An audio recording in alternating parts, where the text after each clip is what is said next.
this was my identity. Nobody talks about how freaking hard it is to be a dentist. What most people talk about is how this affects the patient. What nobody talks about is how this affects us. Dentistry is ready for this. Now is really the time. Welcome to Wellness and Dentistry. My name is Dr. Martin Mendelson, a disabled dentist, coach, speaker, and thought leader, and I'm joined by my good friend and co-host, Dr. Kyle Stanley, who's a dentist, tech entrepreneur, speaker, and researcher. And together, we've helped thousands of dental professionals pursue wellness and dentistry, both here as well as in our two-day in-person workshop called Lightside Live, which is coming up this November 1st and 2nd of 2024, held in Southern California on the Glidewell campus. So we're super excited for that. And if you're looking for more information, go to wellnessanddentistry.com and you'll find a link and testimonial information all about our live course. And today, we're actually going to be talking about priorities, how to set priorities, how to live by your priorities, and what does even a priority mean? We're going to talk about priorities versus values. But before we do that, we're starting to get more and more comments on our various postings. And one of the things that we always like to ask, by the way, is we are here giving this to you because we want to support our colleagues in dentistry. So one of the things we'd love to ask is give us a comment, give us a review so that other people can understand what it is we're doing here and have this grow within the community. We're already in 6 out of 7 continents, which we're super excited to share, but we're looking to grow this, as you might imagine. So Kyle, why don't you share that one comment so we can talk about that a little bit? Yeah, so for those of you that listen to most of our episodes, we did an episode where we talked a lot about setting setting expectations. Yes. And one of those big things on setting expectations that many of us dental professionals don't do is doing job descriptions. Yep. And so we got a comment from, I love her name, Dental Boss Lady. Yes. Great name. Yes. Great handle. And she said, this is such a foundational building block of creating a team, yet so few dentists do it. It's one of the few things I did to literally turn my practice and my life around. When your team knows the rules, there can be accountability on both sides. Amen. And this is pretty profound. She said, it turned my practice and my life around. It doesn't surprise me at all, to be honest with you. By making job descriptions. Yeah. I mean, you and I understand this. Yeah. But I think if you told 9 out of 10 dentists that you could turn your practice and your life around by making job descriptions, they would say, you're freaking crazy. What are you talking about? Well, we didn't even talk about this ahead of time. So folks, I'm going to ask Kyle a question and we didn't set this up. So Kyle, would you look at Google as a profitable company that kind of knows what it's doing based upon its track record? Would you say yes? Okay. Yes. So the rather famous or infamous Project Aristotle that Google conducted, monitoring over 100 teams for a period of a year to see what really drove team cohesion and team success. One of the hallmark findings was structure and clarity yielded the highest performance team after team after team. So if you have this, shall we say, atmosphere in your practice where it's not my job, or I'll give an example. One of my clients the other day, I was working with him this week, and it turns out that the team left the nitrous and oxygen tanks on a Friday that were delivered that Wednesday. They come in on Monday. The cleaning crew came in. The alarms are going off. Oh my gosh. Tanks are empty. And when they address it on Monday, the response was, well, it's not my fault. And so this practice is working on creating those checklists and standard operating procedures and so forth. But the point is that when it's everybody's responsibility, it's nobody's responsibility. So true. You know what they say about people who assume. So why are we assuming that everybody understands what it is that we expect? We meaning the business, not necessarily us as individuals, but what needs to be done. I mean, we may know it up here, but have we spit it out between our lips is the question, right? It's so true. And I think as a parent, I've learned this the hard way too, is I think that my children expect to know what I want.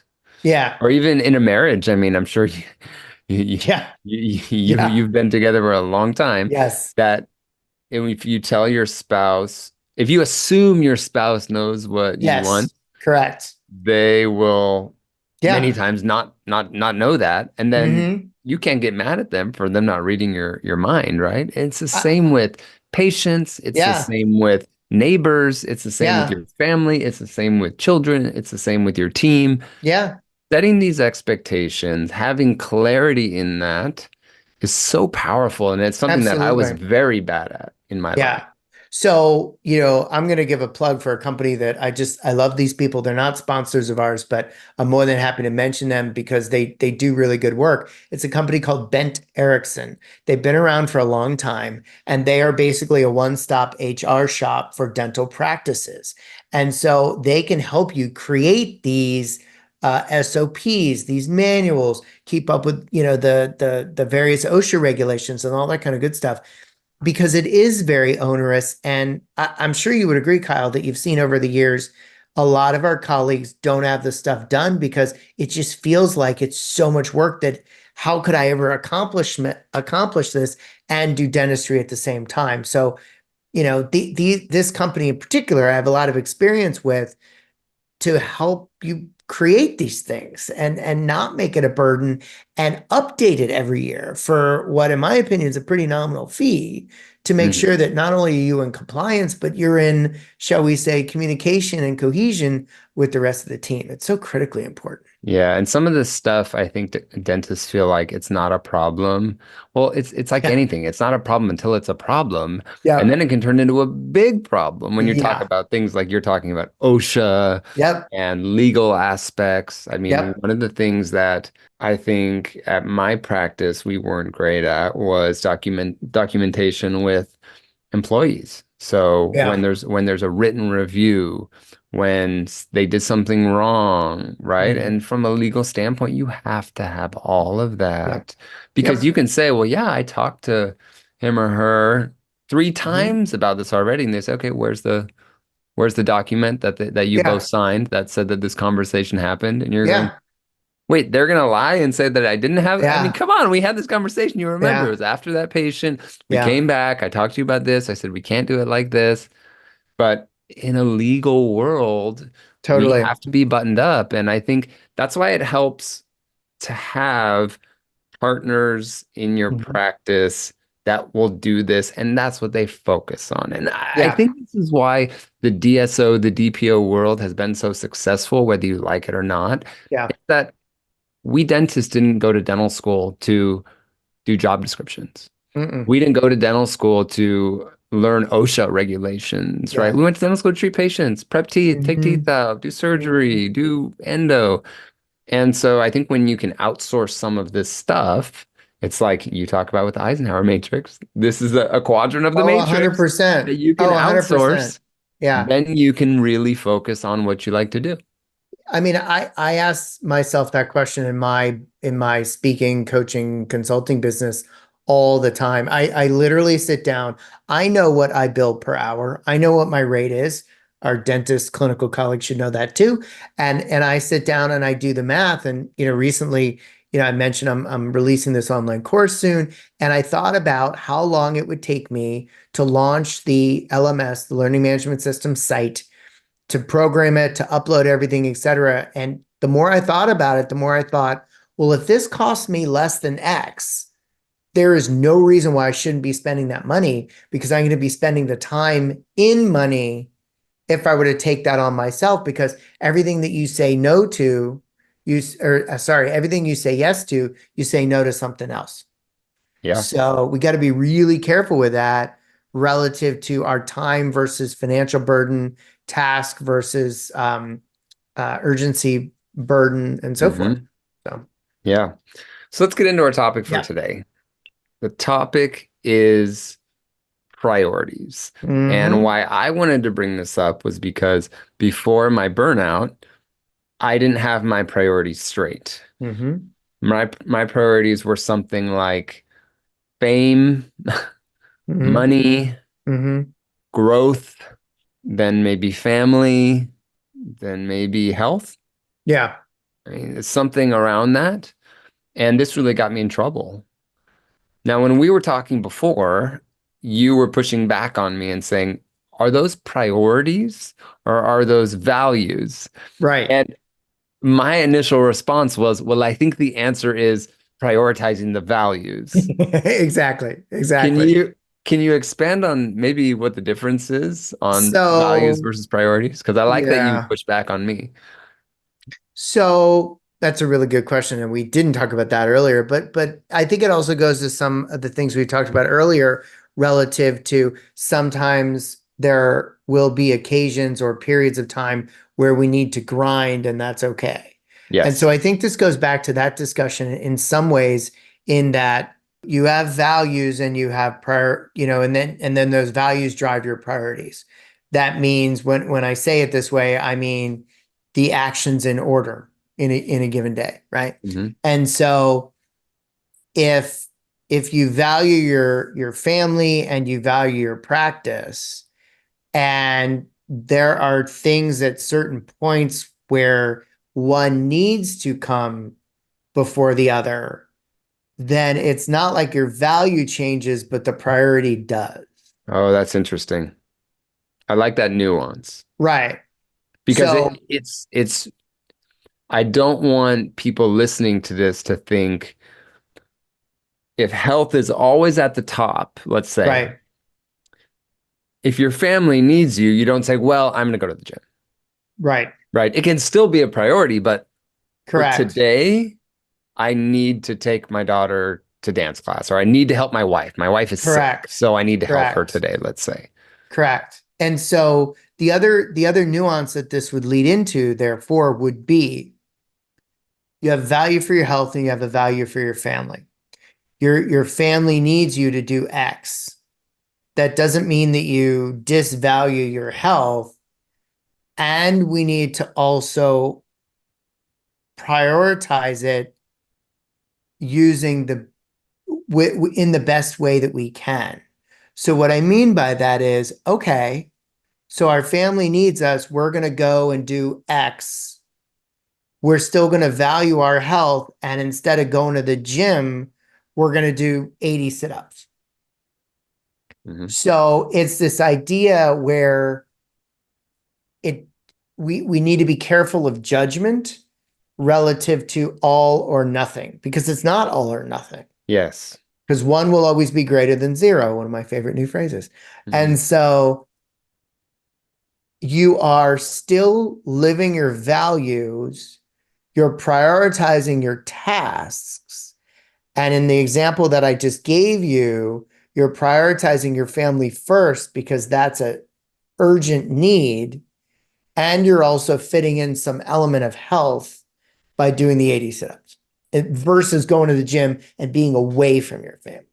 Yeah, so let me tell my story on this Mm-hmm. and why I think this is so important was before my burnout, I had been grinding forever, like we talked about Mm-hmm. before. I've been grinding since high school, basically. High school and college and dental school and residency and associateship. Got my practice, even grinded even more. So, once you have your own practice, Mm-hmm. it's only you that you have Yep. to report to, right? I mean, I also have partners as well, so I have to report to them too. We remodeled the practice. I mean, it was crazy. We were growing it. I was just so busy. And for me, it was really getting more well known so that we could bring in more patients, getting more well known so that my speaking career could grow, so that my research career could grow. And and making more money. I got a little bit of money. I started feeling, oh, this is nice. I'd like to make more. Mm-hmm. And so as that grew, what happened was, like you're talking about, it's hard to multitask. As I focused more on those, let's say three, right? Money, fame, or money, prestige, and growth, let's say. Mm-hmm. As I focus on those three, my other ones went down the drain. Yeah. Mental health, physical health, family time, Mm-hmm. self-care. Mm-hmm. And so it got to the point of where it was unsustainable for me, to where I had this breakdown. So there would be times when my wife would say, I'd really love to have you home for dinner, let's Yeah. say. And I would say, I can't, Right. I have to work till 7 every day. That's just what it is. And this wasn't a I have to work till 7 every day until next year or until Right, June or for right, the next 3 months. It right. was kind of indefinite. And it really wasn't until I had this breakdown, I realized that my priorities were off. Mm-hmm. And when I reprioritized my values, it Mm-hmm. became so much easier to make decisions. Yes. So I wanna also have some nuance in this in the sense that it's not like every decision is super easy now. I No. still get drawn like the sirens in Greek mythology to these money and fame Mm-hmm. and growth, but Mm-hmm. I'm more aware of it. I make less mistakes with it because I feel like I finally know what my priorities are. Yeah, I'll give a business example. So I worked for Vita in North America for a period of almost 5 years, and toward the end of my tenure there, before I joined Spear, we had a new president come in. He was great, and we did this offsite. We basically blew up the company structurally and started over from scratch. And so we had a series of strategic priorities, and I don't remember the exact number because it's well over a decade now, but let's just say it was six, right?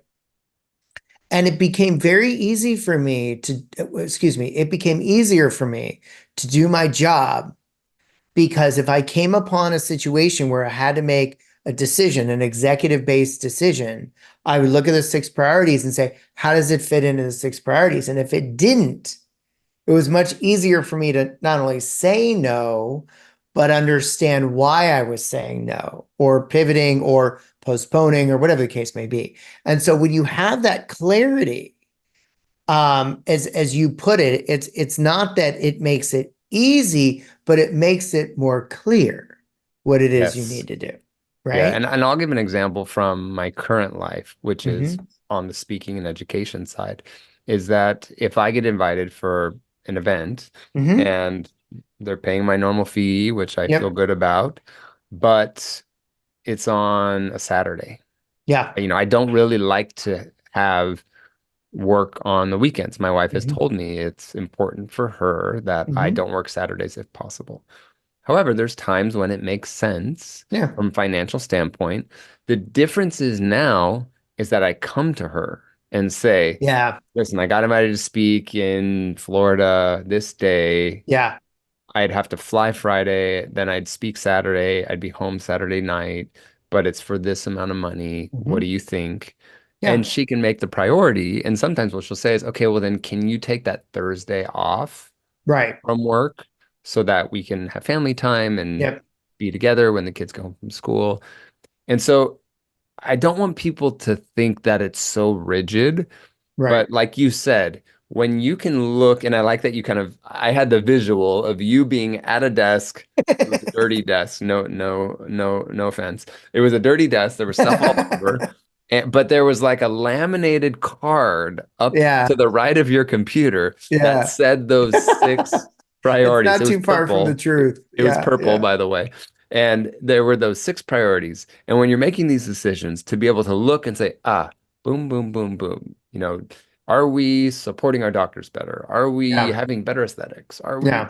whatever the Vita priorities were, it becomes so much easier to make those decisions. Oh, 100%. It was a really great life lesson, let alone business lesson. Uh, it creates a great amount of clarity, and within the confines of a small business, it can make even greater clarity. It can provide even greater clarity because if we're talking about making financial decisions, cash flow is king, and so there may be a situation where, oh, well, I really want to go ahead and buy this new piece of technology. Well, how's that going to impact the priorities that you have relative to your planned production? Is it going to impact the total number of days you're going to be able to produce within a given year? Because in order to fully utilize this technology, you need training, which makes sense. And so then therefore you're going to lose additional production days. I just listen to me. I just walked a friend through a decision-making process about do they leave their current job for a different job? And there were a bunch of variables, and There were variables with vacation. There were variables with at home work versus in the office. There were variables with insurance, personal money outlaid for medical insurance. And so we did this whole analysis, and it was actually kind of super fun to take into account all those areas. And what it came down to was the priority of having a non-toxic work environment. That was a high And priority for them. it was huge. And there was another priority relative to medical insurance because they had a certain type for many, many years. They were very comfortable with that.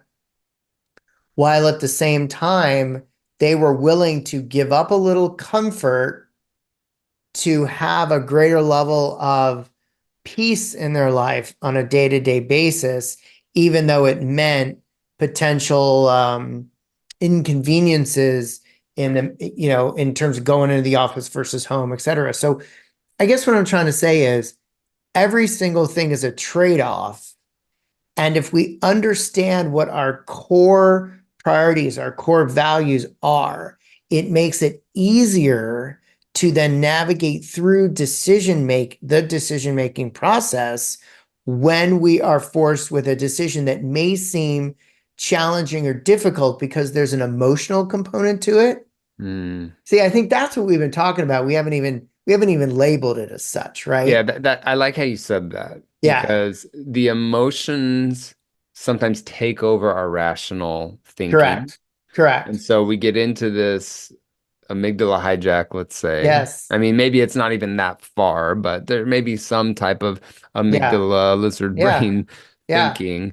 But if you have this North Star, that is, you know where your priorities are, Hmm. it makes those decisions so much easier. And what I was thinking about as you were talking was decision fatigue.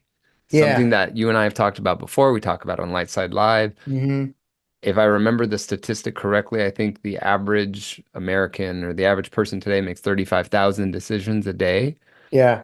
If we can make a portion of those decisions Hmm. much easier. So let's say you still have to make 35,000, Yeah. but you don't have to contemplate as much. It becomes a Yeah. lot easier. A or B, A or B. Oh, well, Hmm. A in this case, because my Hmm. priorities are so and so. Yeah. That becomes so much easier. That idea of that North Star driving you. Yeah. This goes back to with what's your purpose in life, right? Oh, Is your 100%. purpose in life just to be an amazing clinical dentist? Hmm. Hmm. That can be part of your purpose. But I Yeah. think if that is your entire purpose, it's not good for Yeah. long-term for Yeah, you and I long-term had outcome. some interesting interactions online today about one of our previous episodes relative to, purpose and, not making dentistry your whole persona. And this individual is, a very good dentist and they really kind of pushed back and they were like, no, no, no, if you don't work on being a good dentist, you're not going to be successful in practice. And I was the one who answered and I said, listen, that we're not saying you shouldn't be learning about dentistry. What we're saying is if you make your entire persona, I'm a dentist, and everything that orbits around that is connected to that identity, well, Houston, we got a problem because God forbid something happens like it did to me. And then you wake up and you go, now what? My identity's been taken away from me. Yeah, And I who and I are you? don't know where to go. This is a question that you and I like to ask in Lightside Live.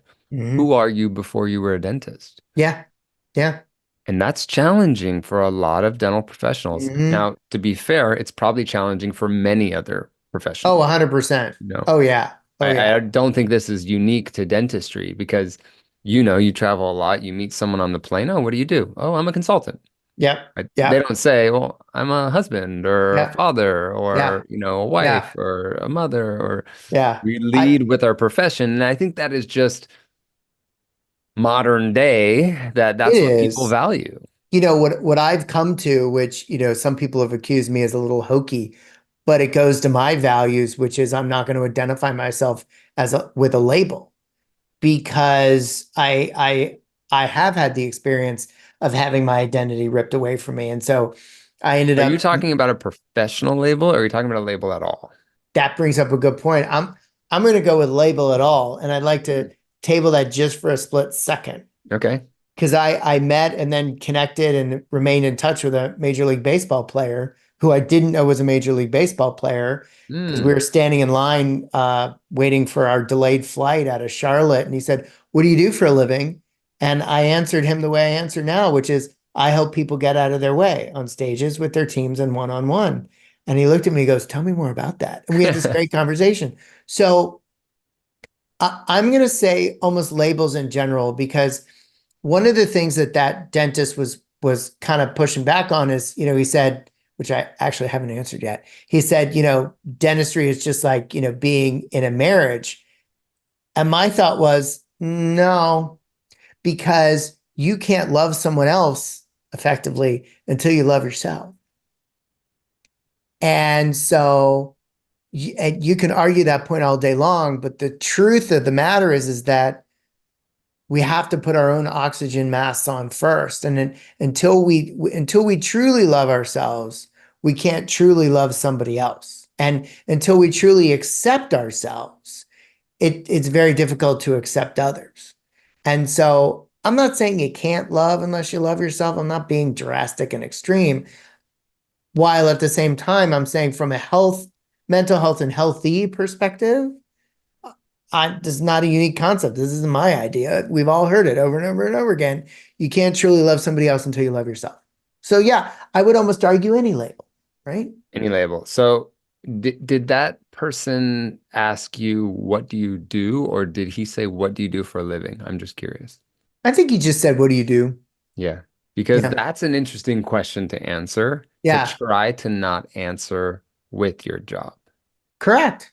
Yeah. So Because would you I still answered say with my that you job help? Yeah. without Like, a label.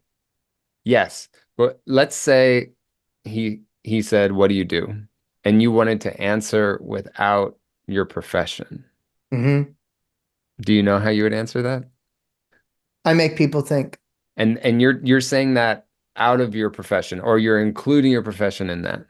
That's me. Like I I have friends that come to me all the time for, perspective. That was the word I was looking for. Because when someone asks me, what do you do? I lead with my value labels. Mm, So I usually say, I'm a father, I'm a husband, hmm. I'm a family man. And I also answer what I like to do for fun. Yeah, So then yeah, I say, I do jujitsu, I yeah, surf, I like to, play with my kids, go to yeah. hockey games. And many times they'll say, well, no, what do you do for a living? Right. And then I change and tell them Yeah, what I do for a living. yeah. And so I like to lead with my non-profession labels Hmm. first. And I'm just Yeah, talking this out with you because you and I didn't talk yeah. about this before. Well, it's wild. It's a mindset shift for me I because I saw, always led with my profession because I wanted to show off. yeah, I thought that, well, it was really my identity. I mean, was one of the yeah. main things. I loved telling people that I was a doctor. I think Hmm. that made me feel good about myself. It came from an ego standpoint. Sure. Yeah, I was watching an interview with Trevor Noah a couple of days ago, and he said he's been traveling the world a lot. And the interviewer, I wish I could remember who was interviewing him, said, what's something that you've really changed your opinion or thought around recently? And he said, happiness. And so, me being me, I was like, whoop. And so, What did you say? and he said, he's noticed having traveled the world extensively recently that shocker, it's all part of my certification that I learned. Happiness is the journey, not the destination. And in certain cultures, it's about the family, it's about supporting the elders, it's about, just feeling like everybody is provided for versus yourself. Whereas we in Western culture, particularly the United States, it's what do you do for a living? Hmm. Yeah, well, you see this when you do travel, when you see people much less fortunate than you Mhm. who are extremely happy. Oh yeah. I remember, growing up in Southern California, I remember we did a lot of mission trips and things with our Hmm. church and Hmm. going down there and building houses. And it was so powerful for me as a kid because I complained that I didn't have the Yeah. latest shoes, or I Yeah. wanted this new hockey stick or something like this. And you go down there and I would see these kids just across the border that were Hmm. 2 hours away from where I grew up that were playing with a stick and a ball of dirt. Yeah. And they didn't have running water, they didn't Yeah. have enough food. And it really opens your eyes to they were very happy too. They were very content. Yeah. I tell this story is actually in my book. I grew up, my father's not a dentist. He's still with us when we record this. He's 95, and he was an engineer, and he was president of engineering for Pratt& and Whitney, one of the largest jet engine manufacturers in the world. And this was the early to mid 80s, and he was given a company car. And I can't say this for sure, but my impression was, they would have bought him whatever he wanted. And most of the engineers had company cars back in the day. It was a perk. And I was very fortunate. I went to a private high school, and my dad from 1951 until 1986 drove Buicks. That's all he would drive.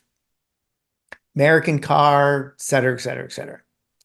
And I remember I went to this private high school, and all of a sudden I see, Johnny and Susie, or Biff and, whatever, parents are driving BMWs and Mercedes. And I looked at my dad and I said, why don't we have a BMW or a Mercedes? And he looked at me and he smiled and he said, why is that important to you, son? And it stopped me in my tracks and taught me a very profound life lesson at the age of 14. Hmm. Well, Why is that it important to goes you? back to the topic of today, which is Yeah. values priority. When we if I think about your dad, and I don't know your dad, as an engineer, as a leader, as someone that's quality based, that's, proud to be an American, Yep. right? Yep. Yep. This all makes sense. He Mhm. wants reliability. Yep. He wants well-made parts from an integrity standpoint. He wants to know that they were made in-house, Hmm. these type of things. Hmm. I think it makes sense. Yeah. You wonder why so many dentists like Porsches. You Yeah. could argue that, well, dentists are in the top 5% of earners, and so maybe just all the top 5% of earners like Porsches. And I would argue, being a Porsche nut, that a lot of it is because of quality, precision, German manufacturing. Yeah. The doors are parallel the whole way Yeah. down. Things that we are obsessed about in dentistry, right? Yeah. It's true. Margins, It's measuring true. in tenths of a millimeter, quality. We love that kind of stuff. And I think that's why so many dentists, we're engineers. We're engineers Yeah. of the mouth. We're doctors and engineers put Yeah. together, and kind of mini architects too, right? And Yeah. artists. And Well, that's why we and like those kind of things. and you and I both have a history of working in labs, and so it even goes to implant dentistry relative to, let's call it, original parts. You have Mm. Straumann fixtures, so you're gonna have Straumann abutments and Straumann screws and whatever, or Nobel or 3i, whatever, it doesn't matter. But it's you want to keep consistent with that company who you've chosen based on quality standards. Now, not all dentists are that way. However, many are. And so you want to maintain that quality by maintaining that consistency, that precision, et cetera, by staying with that singular implant company's components, right? Let's talk about it because this brings me to a topic that you and I were talking about before, Hmm. which is sub values. Yeah. Okay, so if you think about many of the major values, and tell me if I'm missing any, I would think health, I would say relationships. Now, Hmm. relationships could be family, friends, Yeah. patients, team. I would put work as one of those. Hmm. And am I missing anything else? It's like health, relationships, and work. I mean, Yeah. that's kind of, you could put a lot of other subcategories in there, but I want to talk specifically about the work one because Hmm. this is a podcast that was made for dental professionals. Hmm. I think you have to think there on some of these subcategories. Yeah. One that you talk about is team cohesion. Yeah. There's things like soft skills, which would be under Hmm. the work category. One that we just talked about with the car example would be precision or quality. Hmm. And so I think even within these more general values or priorities, you have sub-values and sub-priorities. Yeah, agreed. And you mentioned the Eisenhower matrix earlier. I think that for those that are unfamiliar, it was developed by Dwight D. Eisenhower, and it's four quadrants. It's do it now, schedule it, delegate it, or delete it or eliminate it. And so for those of us who love the matrix and teach the matrix, it's quadrant two, the scheduling one, that can make or break you because it's the stuff that isn't going to necessarily impact you today, but it will impact you tomorrow. So, learning the soft skills, taking time with the team to help them grow. Um, The OSHA stuff Making, that we talked yeah, about. yeah, exactly, exactly. And so you can get it done and you can fit it in. It's one of my favorite things to coach on is like how to take this overwhelm and create optimal performance out of it. It's literally a prioritization exercise of figuring out what needs to be done when, because guess what? If everything's important, then nothing's important. And not everything is important. And so when you have a better handle on things, like we were talking about earlier, it makes it much more simple to make the decision. Maybe not easy, but it makes it more simple to make the decision. I'm thinking, you know how I always talk about expectations, boundaries, and Yep. communications. Hmm. Do you think priorities or values is a subcategory, or should that be the fourth pillar? I think knee-jerk responses, it almost feels like a subcategory of boundaries Hmm. because boundaries are bounded by things that are important. So That's you have a true. boundary not to work on Saturday because your family is a value of yours. It's So a I good would say it's point. a subcategory of boundaries. We're doing live coaching here, We guys. are. Martin is coaching me as I'm thinking through some of this. And what's interesting is I'm having the awareness currently live on air while we're recording this Mhm. is that priorities made such a big difference for me. It Yeah. made things so much easier for me. It made me have less guilt. Hmm. Here's another thing that we haven't talked about today. It made it easier to say no. Yeah, totally. And here's what I realized is that I thought when I said no, people disrespected me or didn't Hmm. like me. And what I found was that people respected me even more Yeah. because they knew my priorities more. So, for example, Hmm. for me, a lot of times saying no, earlier in my career was saying no to patients. I had Hmm. a very challenging time doing it. Hmm. Once I went through burnout, it became a lot easier to say no to Yeah. patients because I knew what was important to me. I knew more of red flags that I should look for. Hmm. Current day, it's more on the education side, research, Sure. business Sure. opportunities. But I find that when I do say no, especially if I give a reason, you don't have Hmm. to give a reason, but if I do give a reason, like for example, I'll give a great example. I was invited to speak at a really awesome event in Mallorca. Okay. Nice. I think it's happening maybe this weekend, Hmm. right?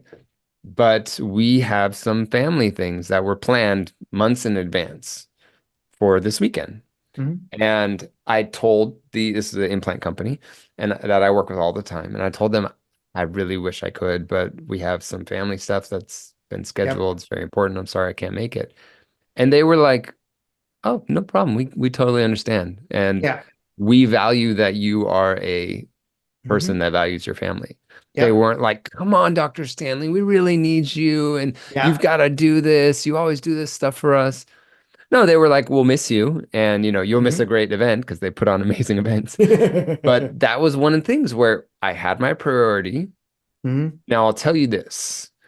It wasn't easy to say no to.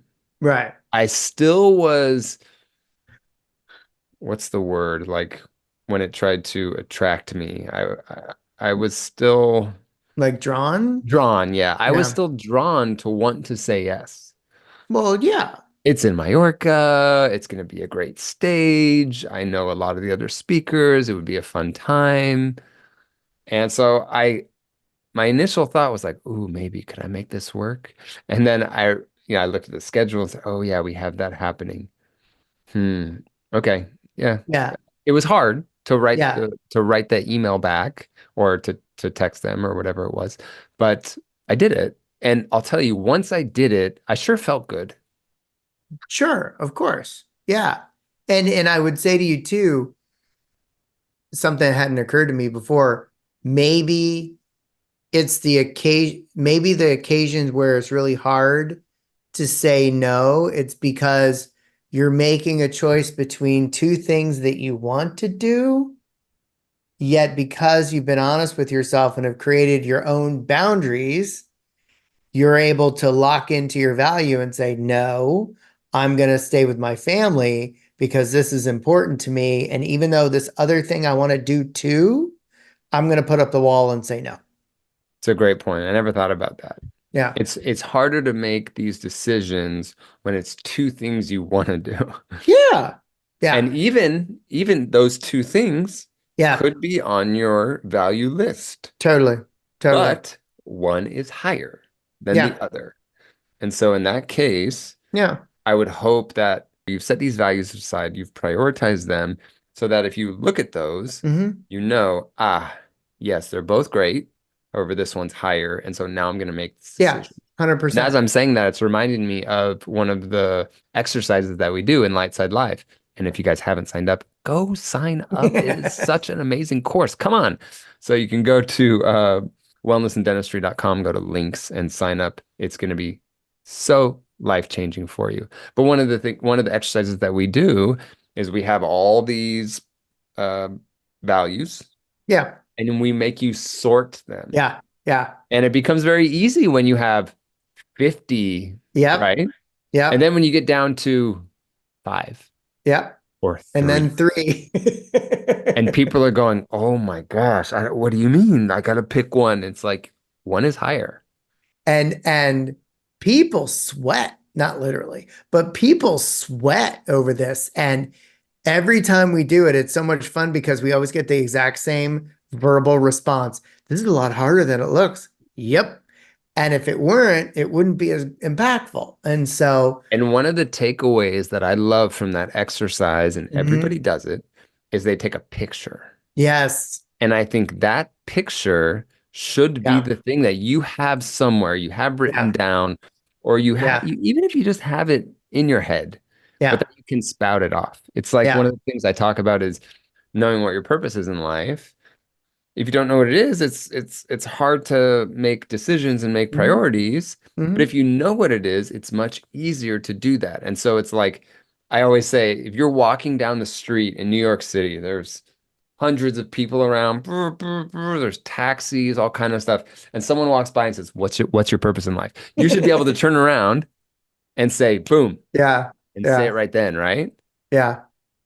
So I worked with this marketing company in the past, and they were really great to hone in on my brand DNA, as they call it.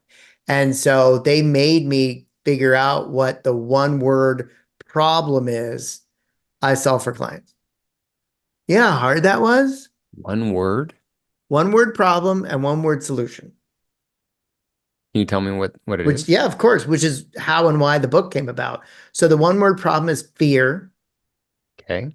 and the one word solution is courage. Hence, move Hmm. inside your head and with your actions, which is the probably the title of my book. Hmm. So it's a really hard thing to do to get down to three values or one word problem that you solve for people, et cetera. Actually, might be an interesting thing for us to consider relative to dentistry as an exercise for Light Side Lab. What's the one word problem you solve in your practice? Because I guarantee you it won't be the same for everybody. That's interesting. And as we're Yeah. talking about this, I'm thinking of, because it's happening to me live, is so much of this value sort, priority sort Hmm. is the awareness of it. Oh, 100%. So you and I love to talk about awareness, Mm, realize it's the first step in one of my yeah. frameworks. If you have awareness of your values, if you know what they are, it's so much easier to follow through. Oh, It's like a 100%. map. If I Yeah. just told you, hey, go down to the grocery store and you don't have a map, Hmm. you walk this way. Oh, there's a Yep. cul-de-sac. You walk this way. Ooh, this is Yep. really busy traffic. Oh, you walk this way. You can't cross the street. But if you have a map and I want to go here, Hmm. I turn right, turn left, turn Yeah. right, it becomes so much Well, easier to get there. we could argue, I mean, that's what's emotional intelligence. It's intelligence about your emotions, understanding what you're thinking, what you're feeling, what you're projecting, and how then, therefore, it affects your interactions with peers, society, stress tolerance, flexibility, decision making. These are all composites within emotional intelligence. That's It's so all true. about awareness. I like that. All right, so we're coming to the end. We've talked a lot about values. We've talked a Hmm. lot about prioritizing those Hmm. values, having the awareness. One of our favorite topics of purpose has come in today. Hmm. We've Hmm. talked about communication and Yeah. expectations and boundaries. You have any final thoughts for today? Yeah, something that was rattling around in my brain is that our values can change over time as we go through life, but it's not like they change minute to minute. And at the same time, with our values being consistent, it can influence at times our priorities, and that's okay. If we're staying true to our values and making sure that we are honoring our values, that in any given one moment, we may need to prioritize this versus that. But at the end of the day, we're still honoring the value and upholding that value in our overall actions. Yeah, one thing I learned from one of my mentors, Christian Coachman, is you always have to make the 5, 10, 20-year plan, Hmm. but every year you need to reprioritize it. Oh, 100%. Yeah. So you have the long-term plan, Hmm. but things change. And Yep. so every year that plan needs to be reprioritized. It doesn't mean you won't hit it. It just Right. means there's new priorities at different times. Correct. And so I like how you said that. I think that makes a lot of sense. And I think that also gives people the feeling that we're not saying this to be so rigid about No. everything. It's so structured in your life. No, we're Yeah. humans. And there's times when you bend, you just don't want it to break. Yes. Correct. Yeah. Good point. Well, great. Well, everybody, I hope that you guys enjoyed this talk. I sure did. I mean, I got some free coaching from Martin. I don't know, he may be sending me a bill later, but I really learned a lot about myself, I think, today, talking about priorities, values. It was a huge change from my life. When I did Yeah. this, things fell in place, decisions became easier. And so I hope that in your practice, in your personal life, in your professional life, things can become easier because you have to make all these decisions anyways. Let's make these decisions easier for you. Yep. If you haven't written us a written review, we would love that. Take a screenshot of it, send it to us, Instagram or email it to us. All of our contacts are on wellnessanddentistry.com. If you're interested in anything we do, go there. And lastly, one more time, go and sign up for Lightside Live. What are you waiting for? We're so much fun. Martin and I are so much fun. Why would you We not want to are. hang out with us for two We days? are. We have alumni coming back that just want to hang out. We So, do. We yeah. have 4 or 5 of them, Yeah. I think, Yeah. coming Yeah. coming back. So yeah, it'll be really, really fun. But anyways, thanks for listening, guys. We love to put this free content out there just to help our colleagues, our profession do better. And all we ask is maybe you write us a review, maybe you send this to someone else. We'll see you on the next episode of Wellness and Dentistry. See you later. Bye bye.